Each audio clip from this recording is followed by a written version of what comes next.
алғаш бастаған жылдан бастап 4 жыл бойы үздіксіз берген біліміңізбен, сізге текке маңдай теріңізбенен адам болып қалыптасуыңызға үлкен үлес қосқаныңыз үшін сізге алғыс білдіре отыра, сізге зор денсаулық, отбасыңызға шаттық пен бақыт, деніңізге саулық тілейміз. Сізге үлкен алғысымызды білдіре отыра, осындай іс-шарада өнер көрсеткеніңіз үшін үлкен алғысымызды білдіреміз.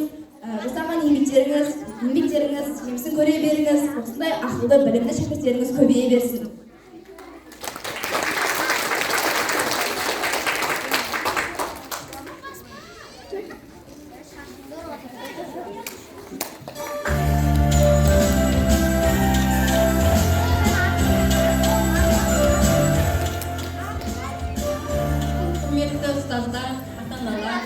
оқушылар және де бүгін бастауыш сыныпты бітіргелі отырған менің бүлдіршін балаларым. Міне мына 4 жылда көзді ашып жұмғандай өте шықты. Осыдан 4 жыл алдын кішкентай болып мектеп табалдырығын имене аттанып кірген балалар бүгін бастауыш сыныпты бітіргелі отыр. Осы 4 жылда сендердің ойларың толып, ойларың өсіп, оң мен солдарыңды танып, жақсы мен жаманды айыра білдіңдер. Енді мен сендерге тілерім, тағы да әрқашанда бір іс бастамастан алдын жақсылап ойланып, барлық ісі ақылмен шешіңдер, сабақтарыңды жақсы оқыңдар. Орта буынға өткенде бастауышта оқытқан мұғалімдердің атына кір келтірмейтіндей сабақтарыңды жақсы оқыңдар, тәртіпті, тәрбиелі, әдепті, ұстамды болыңдар.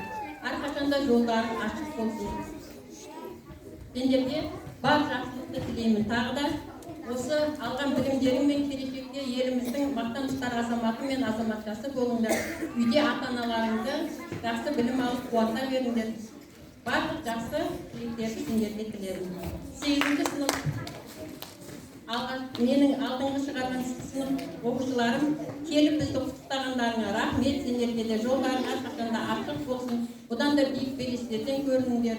Дендерің сау болып, сабақтарыңды әрқашанда жақсы оқып көріңдер.